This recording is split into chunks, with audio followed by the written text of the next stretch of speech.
What's up, guys? Rick here with your preview for this week's Shriners Children's Open. This is probably my favorite non-major week of the year.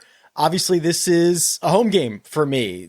TPC Summerlin is the golf course on the tour schedule that I've played the most, that I'm most familiar with, that is closest to my home. I get my lessons out of TPC Summerlin, so I'm very well aware of what's going on over there and how this golf course could break down. I've probably seen more shots hit from a professional level at this golf course than any other golf course in the world for me. I think that's very safe to say. So we're going to cover this golf course, this event, and everything that you need to know for this week with some data, with some logic, with some reason. And we're going to jump right into it right now. Here's the course key stats page for TPC Summerlin. You'll see this on my website, RickRunGood.com. Most, if not almost everything that you see will be from my website, RickRunGood.com. So a couple of things. This is a very easy golf course by professional golf standards. We have seen them break the cut line record. I think it was like 7 or 8 under par through 2 rounds for the cut. That was a record a couple of years ago. For the members, this plays as a par 72. They turn it into a par 71 because they turn number 3 from a par 5 into a par 4. So that's why you're seeing it playing just a touch over par, because that's normally a par 5 and now it's a little bit of a challenging par 4. There are so many scoring opportunities on this golf course, especially from holes 9 through 18. If your golfer needs to make 5 birdies over his last 10, you are live. I mean, you are going to see some incredible runs on the back 9 and including the 9th hole. So the 9th hole is a par 5. 10, 11, 12, fine. They're fine holes. They'll play close to even par. But when you get to 13, that is a par 5 that plays a half stroke under par. 14 is the shortest par 3 on the golf course. It is usually just a wedge. 15 is a potentially drivable par 4. 16 is another par 5 that is going to play a half shot under par. 17, okay, that's a challenging par 3, but then you have a birdie opportunity if you hit a strong drive. 2 strong shots especially are going to give you a chance on 18. You're going to see a 29 on the back 9. You might see a 28. You might see multiple 29s, but they're going to be able to take this place apart. The other thing I want to mention, and I should have mentioned this off the bat, is they redid all the fairways and all the greens a couple of years ago. So now they're Dominator bent on the greens and a variation of Bermuda throughout the rest of the golf course. And it is mint. I was just out there, was that last week or maybe the weekend before? They were already on cart path only for the members. Those grasses, that everything is settled so beautifully. This place is in really great shape. Greens are rolling awesome. Before we get too deep into the novelties of TPC Summerlin, I do want to go back a little bit and contrast and compare TPC Summerlin to Black Desert, which is the golf course that we saw last week. So both of them are resort courses, or excuse me, Black Desert is a resort course. Both of them are desert golf courses. Both of them have massive penalties if you miss the landing zones. And when I say landing zones, I'm talking about fairway, rough, fairway bunkers, all of that stuff is including in the landing zone. If you miss that and you're in the rocks, you're dead at Black Desert. If you miss that and you're in the desert at TPC Summerlin, you are also dead. So all of that is the same. Both are at pretty significant elevation. Vegas is lower. It's about 2,000 feet of altitude. Last week was about 3,000. What you'll notice the biggest difference is, and let me find a good example of this. Maybe number 6 would be a good example. Yeah. So at Black Desert, those landing zones at 300 yards were very, very wide. So even if fairways were only 30 yards, so for example, this is 38 yards wide here on the first hole, the landing zone was really probably closer to 70 yards wide when you count rough, when you count fairway, bunker, all that stuff being fine compared to being in the rocks. At TPC Summerlin, it's much more narrow. So you might get 30 yards of fairway, but then you might only get 50 of landing zone. And there are not those bumpers in the fairways that you saw last week, right? There were edges of fairways last week at Black Desert that kind of kept the ball in play, kept the ball in the fairway. It ramped up on the sides. You're not going to see that. And especially there's a couple holes out here. Number 2 in particular at TPC Summerlin, very tough drive, very narrow landing zone if you try to push this down. And this side of the fairway, the right side of the fairway, that pushes down into the desert. Right. So that runoff, this landing zone is effectively smaller because everything does want to run into that desert. The other thing is, rough is at both of these places, not much to speak of, right? You're not going to get any issues playing out of the rough. There's not a lot of it. In fact, they're actually removing more of it at TPC Summerlin because Las Vegas has strict water restrictions. So removing turf is generally a good thing in those types of climates. So you're seeing more desert, less grass coming into play. The other contrast I would say about TPC Summerlin is there's a lot more fairway bunkers. I think there's nearly twice as many bunkers in general. And a lot of them come around the greens, and the areas around the greens at TPC Summerlin are probably the most difficult. I want you to hear me again here. They are not difficult. They are the most difficult aspect of this golf course. We have seen guys hemorrhage strokes around the greens. I think they're probably more tricky is probably a way to put it. But it is still going to be fairly easy. And again, if you are trying to get up and down for par, or you're trying, it's just, you need to make birdies anyway. Large greens, both these golf courses this week and last week, large greens over 7,000 square feet on average. They're going to rip the top off this place again. Now, when you look at this from a statistical standpoint, and we do have really good course history, right? We get this event played at the same time every single year, every year on the schedule with a very similar field every single time. And what you see in terms of correlation is strokes gained putting is actually the strongest correlator to success. There's only 10 other courses on the PGA Tour schedule in which strokes gained putting is more correlated to success. You also see driving distance, driving accuracy, okay, just keep it in play, but strokes gained putting seems to be the big one here. And that also gets a boost from some of these other secondary stats. Putting from 4 to 8, putting from 6 feet, putting from inside 10 feet are all top 8 correlated secondary stats. So we're building the idea here. You got to be able to score. You've got to be able to putt. I added this. I'm not sure if anybody, by the way, Harry Hall gets the best adjusted course fit over the last 36 rounds. Harry Hall plays out of TPC Summerlin. Harry Hall had one bad round last week, maybe 1.5 bad rounds, had a couple of really good ones. We'll talk more about Harry. I don't know if you guys noticed this, but I did add a little bit of a preference column to the off the tee section here. So it basically looks at what the penalty is for a missed fairway, what the reward is for a long drive, and it says which one is bigger, and then which would we prefer. So for example, number 1, you do not need to be long.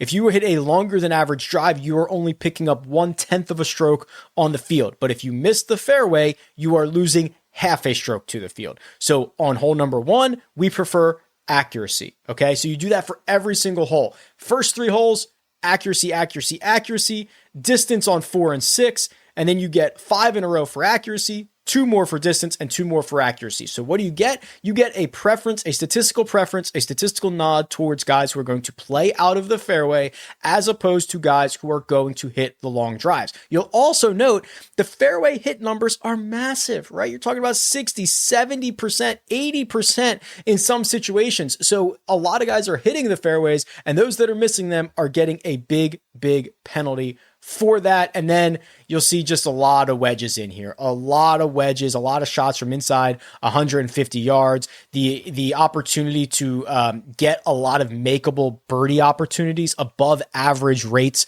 from 4 to 8 feet, from 9 to 15 feet, whether they are made or not. You're getting more shots from those ranges coming in and more opportunities. So keep it in play, dial in your wedges, make a lot of birdies, have a little bit of fun. That is the path to success at TPC Summerlin, and it's going to be awesome. Let's start naming names.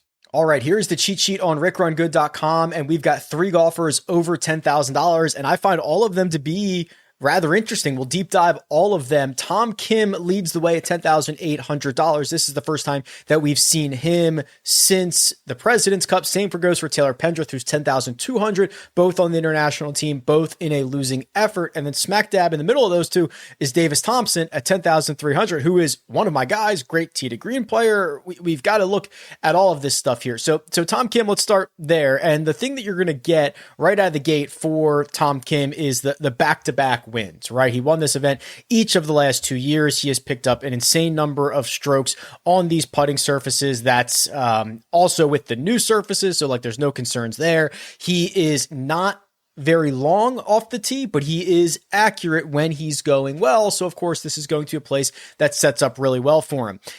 Is he playing to winning caliber golf levels right now? I'm cautiously optimistic. I think that it's a very expensive price to pay, but I do think he's headed in the right direction. I actually asked him at the President's Cup, and I have a vlog on this if you want to go into the RickRunGood YouTube channel, where I asked him, hey, like your putting has really struggled recently, and what's going on, all that fun stuff. He's been putting in a lot of work. And then, of course, he goes out and gains 2.5 strokes putting at the President's Cup. So that might be a sign that he has figured things out. The approach play has been there, right? The approach play has been really good dating back to the Canadian Open. So if he can just gain strokes off the tee via accuracy as opposed to distance, which he can, go find 2, 3, 4 strokes on approach and go find 3, 4, 5 with the putter, that's his path to victory.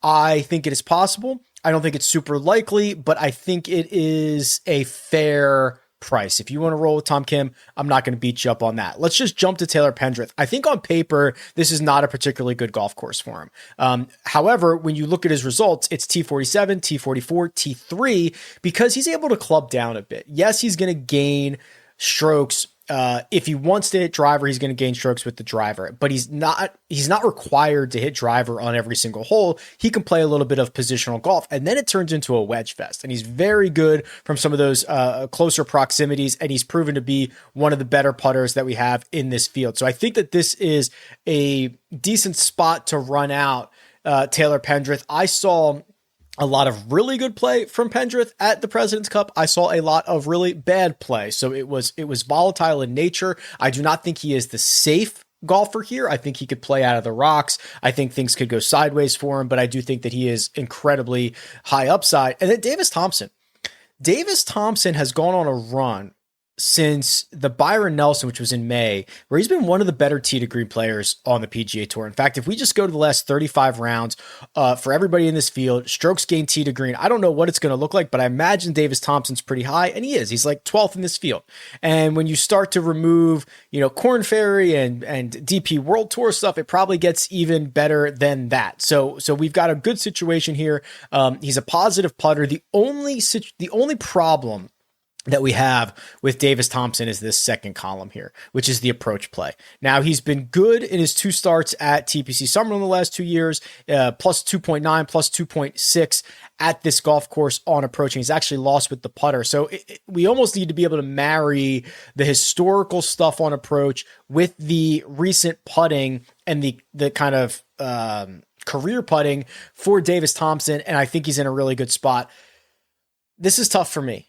I think that Tom Kim is probably the safest. I think that Taylor Pendrith has probably the widest range of outcomes, and I think Davis Thompson probably finishes inside the top 30 the most, if that makes sense. I will look to see what the projected ownership on these golfers is going to be. We'll know a lot later in the week, and we'll talk about it on the Wednesday live chat, 3 p.m. Eastern time. But if we get something where Tom Kim is let's call it 30% projected ownership, and Taylor Pendrith is 25 and Davis Thompson is 15 because of the pricing and the pedigree of the other players, I would have no problem going with Davis Thompson there. Yes, I'm concerned about the second column, the approach play, but I think he can make up for it in a lot of different ways. So that's the way that I see the 10K range. Probably can't go wrong. It just depends on what you're looking for out of your golfers for this week. The 9K range. So 8 golfers here: Steven Yeager, Tom Hoagie, Kurt Kitayama, Beau Hossler, Seamus Power, Keith Mitchell, Matt McCarty,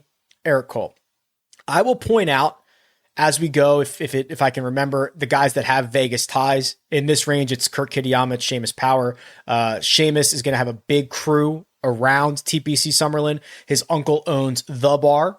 That's literally what it's called in Las Vegas, or one of the locations, because there are multiple locations. So you'll see a lot of people out walking with Irish flags, and they'll be supporting him, and he'll be out there rocking. And then Kurt Kitayama doesn't always play out of TPC Summerlin. I see him a lot at like out of Shadow Creek and other places, but UNLV guy, plenty comfortable in this situation.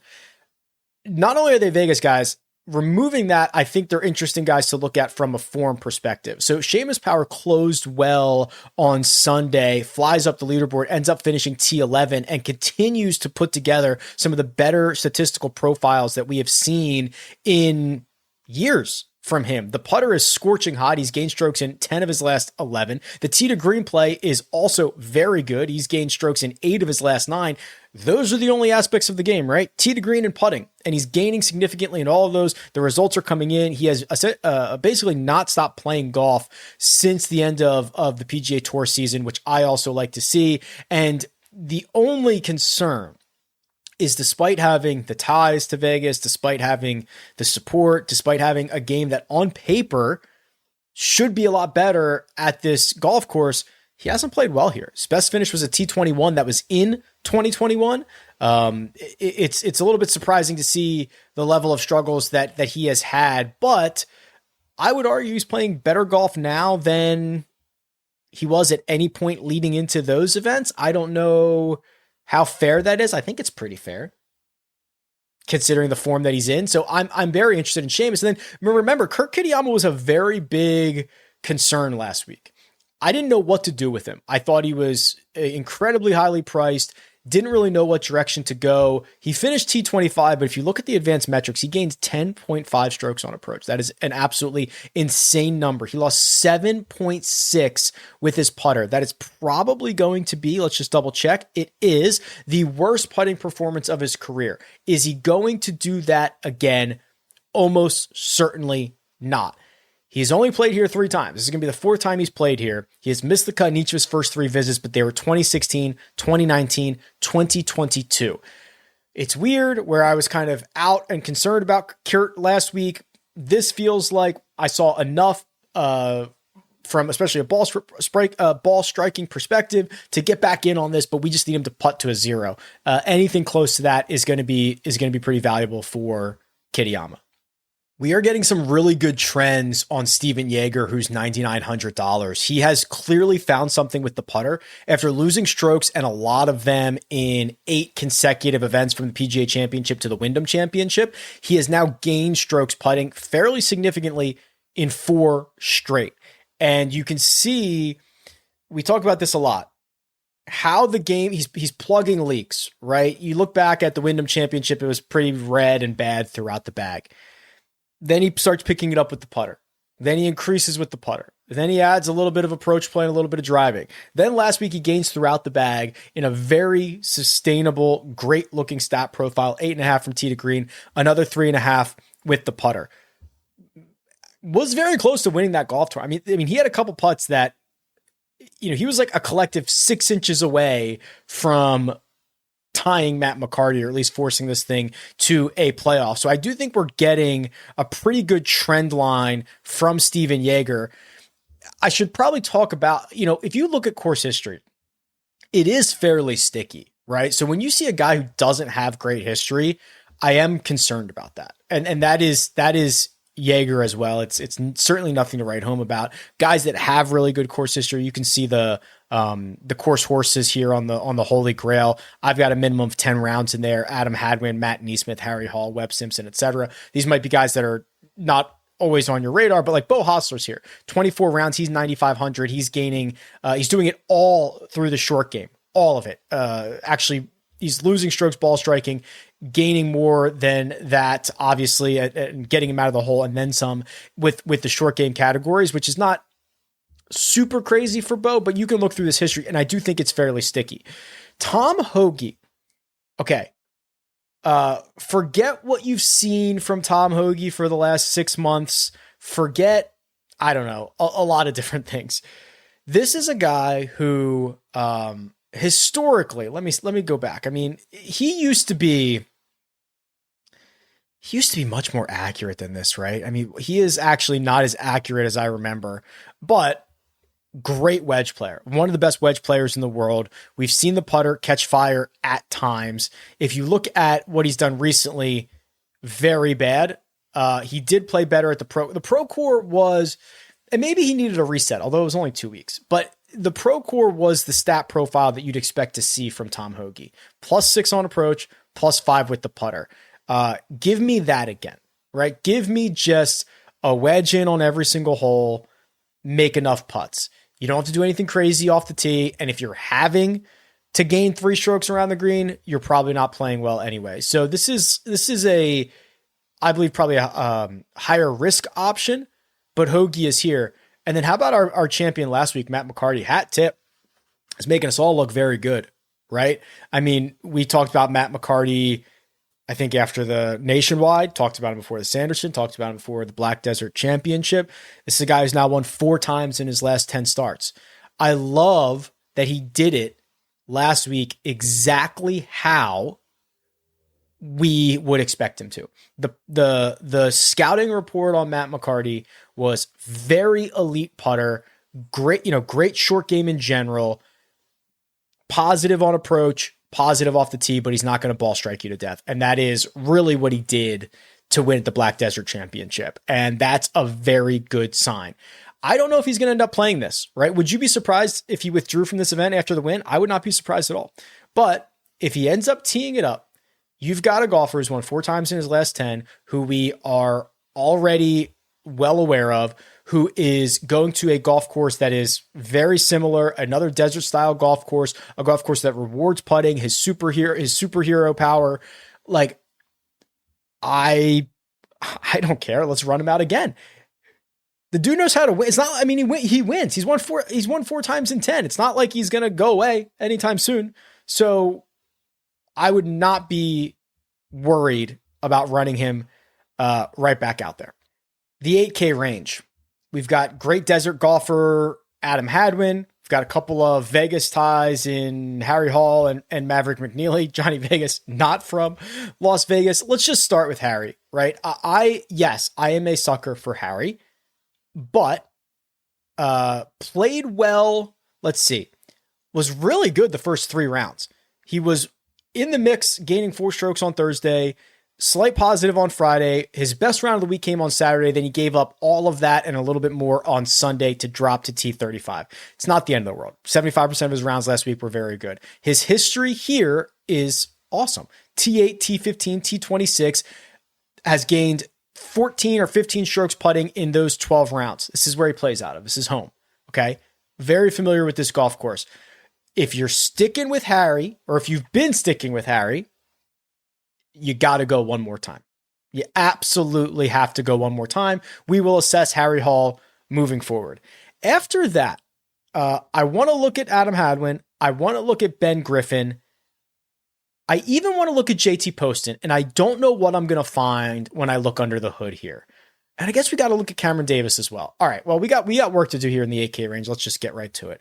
Adam Hadwin, who shows up on Holy Grail, 30 rounds played here at TPC Summerlin. He's gaining 1.8 strokes during that period. Most of that is via the short game, and over half of it is with the putter. It's not the end of the world because this golf course is so highly correlated to strokes gained putting or success at this golf course. You can see he's done everything but win. He has never lost strokes putting in 8 trips here. All very good signs. And even in 5 of his last 6, he has gained strokes on approach. Those are all positive signs. What has he been up to recently? Very poor golf, both from a finishing position standpoint and also from a statistical profile. His reliable putter has not always been reliable. He's basically been +4, -4, +3, -1.5, +1, -0.5. So just back and forth. The approach play has been bad. The tee to green play has been bad. The driver has been a little bit erratic as well. This is a very risky play. Might be too risky for me, but we'll see when we get through Ben Griffin and JT Poston and some of these other guys. But I do not like to see a golfer this far away from his DNA Hasn't played since the BMW Championship. Maybe he's gotten a chance to get back to that 100 round baseline, but I do not love this. Let's look at JT Poston is next. Before I even scroll down, JT Poston, if you ask me what he does well and what he does, I mean, it would be he's an accurate driver. He hits his wedges well, and his putter can get as hot as anybody, which would be perfect for TPC Summerlin, though he has been really in the struggle. No top 20s since the Charles Schwab. That was a T12. He only had 2 top 10s this year. Harbor Town, a great setup for him, of course. And Riviera, which on paper you don't think would be a very good setup. Sony, very good for him. Shriners last year, T3. It does look a little bit like 2024 is not a good year for JT Poston. That's very clear. But he did at least play better at courses that on paper should be good for him. You know, if he goes to Pinehurst number 2 and stinks, I don't care. He actually finished T32. Memorial, same thing. He actually had a pretty decent finish there. But some of these places that are more rewarding towards his skill set, he did find success. T3 here last year, T20 in 2022. I would be okay going to JT Poston and probably going Poston over Hadwin. Okay, so that breaks that tie. Cam Davis, we have seen him succeed in a lot of different places. And actually, I want to bring this up here. I want to bring up his top 10s because you get a pretty good mix of golf courses. You get Rocket Mortgage, Bomb and Gouge. You get Shriners. You get Napa. You get the Australian PGA and Wyndham, which is obviously you got to be much tighter there. At Harbor Town, I think he's really grown all of these and more dating back to just 2023. I think he does a really good job on some of these more positional golf courses. I know the wins have generally come at like Rocket Mortgage, like perfect. Yeah. But to me, this is really kind of a low key good spot for him. I like this profile. I don't mind it one single bit. He can get it done in a lot of different ways, which leaves us with Ben Griffin, who, yeah, I knew he was going to get me here. So Ben Griffin is boomer bust, right? You can see it is the 6.5 that he gained from tee to green last week. He finishes T11, did something similar at the Wyndham, finished T7, did it a couple times in the summer. He's got to keep it in play off the tee. That's going to be his problem. The rest of the game is pretty stout, but probably doesn't surpass Davis. Would probably be tied with Poston for me.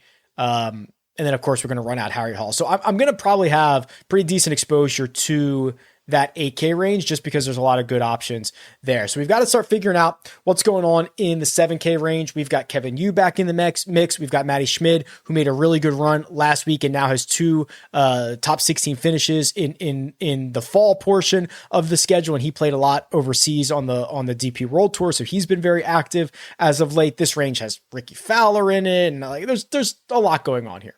I think we start with Matty Schmid. I mentioned how he closed last week. The Sunday final round was awesome. He gained over 7 strokes to the field, but he was good on Friday and Saturday as well. He ended up finishing 5th. So the run that he's been on now, a couple of DP World Tour events, and then the 3 fall events here on the PGA Tour are 17th, 58th, 40th, 16th, and then 5th. He has not missed a cut since the Scottish Open. Very good driver. Does that get minimized here? Historically, the answer is no. I mean, he's only played this event once. He played it last year, but he gained 4 strokes off the tee and another 3 on approach. He lost with the putter. Well, he's been much better with the putter in 2024. We've documented that a lot because he switched to the longer style of broomstick putter, and he's picked up strokes in 4 of his last 5, in 6 of his last 7. That feels like a lot of juice to squeeze out of it. Doug Gim plays out of TPC Summerlin all the time, and he is still very firmly on team no putt. He has picked up strokes on approach in every event dating back to the Houston Open. And then recently, going back to John Deere, it's like 4 or 5 or 6 almost every single week. Cannot putt. Please, when I click this button, show me putting gains at TPC Summerlin on the board. Kind of, right? 2 for 4 2 gains, 2 losses. At least the losses were small by comparison to some of his other horrendous putting weeks. You're not going to see me abandon Doug Gim just yet. How about Mark Hubbard? Why hasn't Mark Hubbard played better here? Missed cut, T28, T44, missed cut, 42nd, missed cut, 35th, missed cut. Why hasn't he played better? Isn't this the spot? The answer is he's lost strokes putting in 6 straight trips here. And he's not putting well coming in. Is this bad timing? Because he putted great during the summer, had that stretch where he wasn't missing any cuts. This should be an accuracy wedge putting contest, decent spot for Mark Hubbard, and it's not. I don't know if I could find a path to get to Mark Hubbard, unfortunately. This is a pretty vintage Brendan Todd spot at 7,400. So he has gained, let's see this here.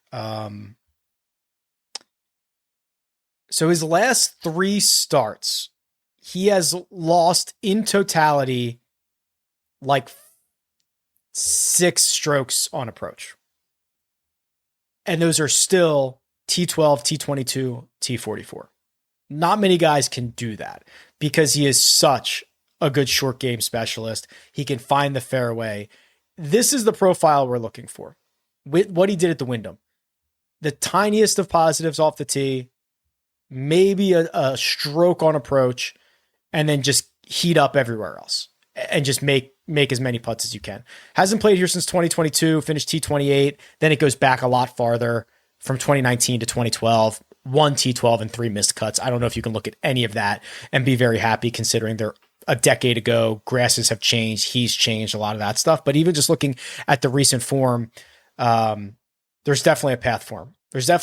And then Nick Taylor, this is the one I wanted to look at because if you zoomed back to January 1st, 2024, Nick Taylor might be the second best player in this field behind Tom Kim. I don't know if that's an exaggeration. He was clearly the best Canadian, and Taylor Pendrith is the 3rd most expensive golfer in this field. So that's been a long time. If you want to play a psychiatrist with these guys, Nick Taylor, the face of Canadian golf, just got left off of his President's Cup team at home, which has got to be eating him alive. He had a horrible 2024. It has been better, very low bar, in the fall. He picked up strokes ball striking at both the Procore and the Black Desert Championship. In fact, at the Black Desert, he gained throughout the bag and finished T25. The putter has been a really big issue, but he's now gained strokes putting there in 2 out of his last 4. The driver is now picked up in 3 in a row. The iron play has been good. He's picked up strokes there in 6 out of 7, and around the green has been fine. I mean, if we are not trending towards a Nick Taylor resurgence at some point here in the near future, I don't know what to tell you. Because if I were him, I'd be in the lab getting this thing figured out because I'd be pretty embarrassed. And that's not a knock on him. He's a great player. You can only be embarrassed because he's a great player. And he should have been on that team, and he should have been a integral part of it. So I'm buying low on a boom of Nick Taylor. He's $7,100. Okay. I'm here for it. Just to put a bow on that 7K range, Patrick Fishburne, JJ Spawn, Ben Silverman, all top 5 in strokes gained trend, which takes their 100 round baseline, aggregates it with their 36 round recent form, and bada bing, bada boom, strokes gained trend. The first 6K guy that you see as we get into that range is Rico Hoey, who, again, a lot of Vegas ties.